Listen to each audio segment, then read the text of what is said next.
Assalomu alaykum hammaga. Bugun keyingi hafta uchun bir nechta forex paralarida analiz qilamiz.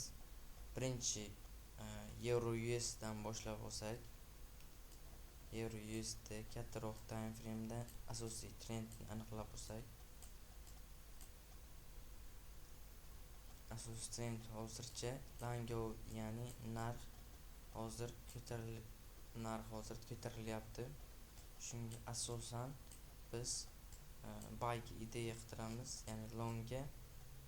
Demak, narx o'tgan hafta mana bu iceberg kuchli zonadan narx kelib biroz bu yerda flat holat, ya'ni narx range holatda bo'lgan, keyinchalik narxni buzib o'tib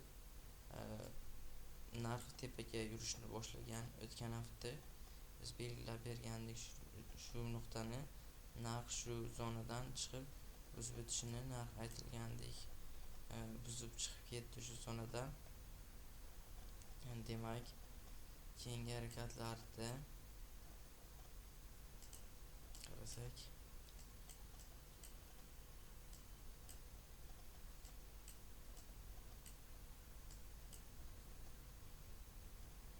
bir soatlikka qarab olsak aniqroq ko'rishimiz mumkin.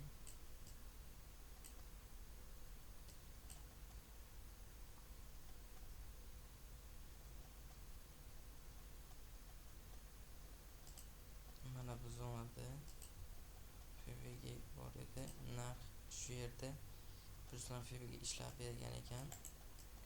Yana bu yerda mana bu zonada ham energiya qilgan, shuni breaker qilib ishlatib olsak bo'ladi.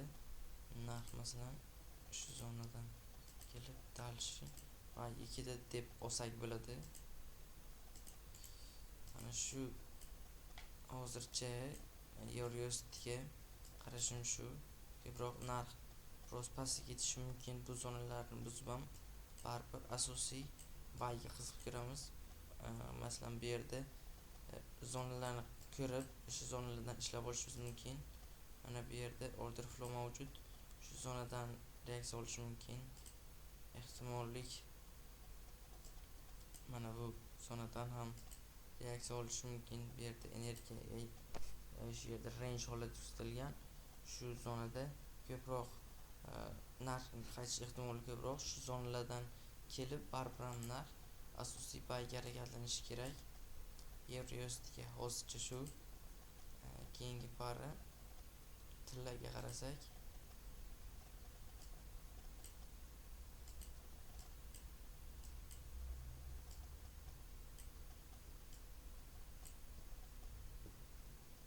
soatliga qarab olsak,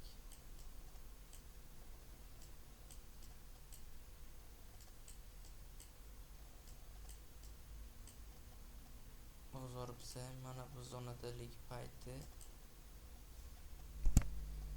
biza sell signal bergandek, mana shu zonadan pastga tushadi deb o'tgan hafta kanalga kirib, Telegram kanalimizga kirib ko'rsangiz bo'ladi.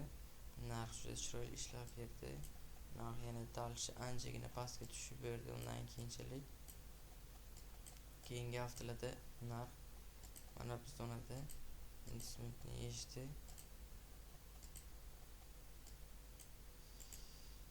Bir soatlikka qarasak,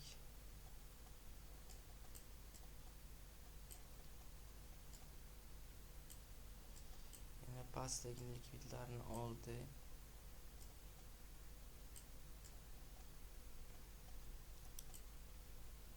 Hozircha bozorga ko'proq baribir sell kutish ehtimoli ko'proq bo'lishi mumkin. Chunki asosiy trend sell ketish ehtimoli ko'proq. Shunga ko'proq sell kutsak yaxshi. Narx shu aynan 0.5 zonadan qaytib bergan ekan. Tekkanu 0.5 zonaga, mana shu zona 0.5 hisoblanadi. Shu zonadan narx qaytib bergan ekan. Ehtimollik bu zonani ham nima qilib olsak, buyga ishlasak ham bo'ladi keyingi haftalarga. Demak, qaysi zonalardan kirishimiz mumkin desak, bu yerda mana bu zonada order blok bor. Bir necha marta ishlab bergan. Yana shu zonaga kelib ishlab berish mumkin shu zonadan.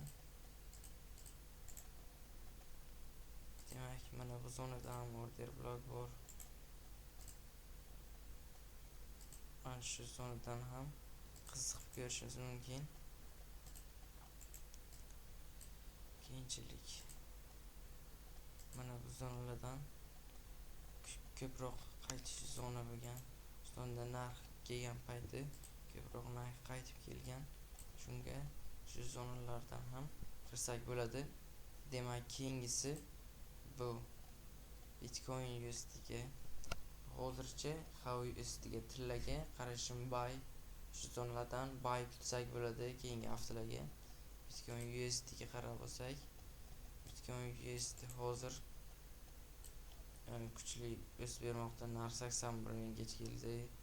O'tgan hafta deyarli 83 mingni buzib o'tdi. Ko'p ehtimol bilan mening fikrimcha Bitcoin endi tushmasa kerak. Mana bu zonadan kuchli qaytuv nuqtasi bo'lgan. Shuni breaker qilib ishlatsak, narx shu zonadan ishlab bergan ekan. Asosda aytib o'tilgandek, asos trend hozircha buy. Shuning uchun ko'p ehtimol bilan har doim buyga ishlab olsak juda yaxshi bo'ladi.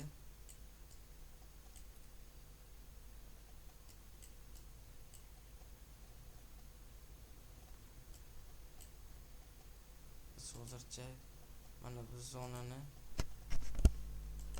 buzib o'tishni kutishimiz kerak. Buzib o'tgandan keyin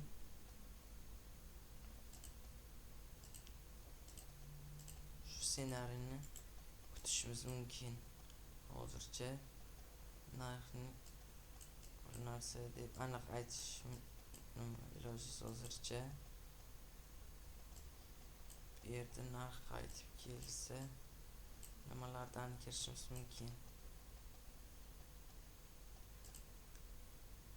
Ko'proq discount zonalardan qidirish kerak, ya'ni o'zimizga arzonroq, ya'ni ko'proq o'zimizga zarar qilmaydigan bu zona. Ana shu nuqtadan shu joyga 0.5 ning 50% dan tepasi bular premium nuqta deyiladi. Ya'ni u yerlarda sotib olish ancha xatarli, risklar ko'payadi. Shunga shu zonadan pastda kirish nuqtalarini qidirganimiz ma'qul. Demak, mana bu zonada kirish nuqtasi mavjud. Mana bu zonalarda ham bor. Demak, bu dushanba kuni narx pastga qarab ochilgan payti shu zonalardan biz buyga kirishimiz mumkin. Bunga ham asosiy trend buy, shunga ko'proq buyga qiziqamiz.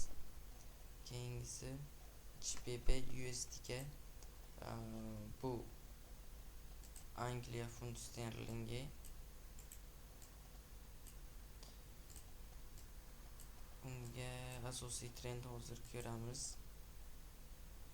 Hozircha bunga ham asosiy trend Langowi trend narx impuls bilan o'sib bormoqda.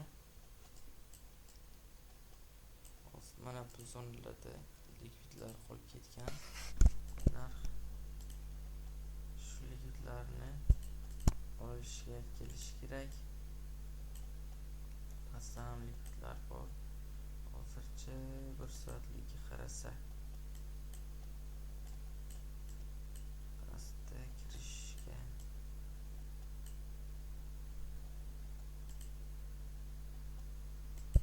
bu zonada order blokcha qolib ketgan. Shu zonada qaytib kelsa narx shu zonadan kirishingiz mumkin.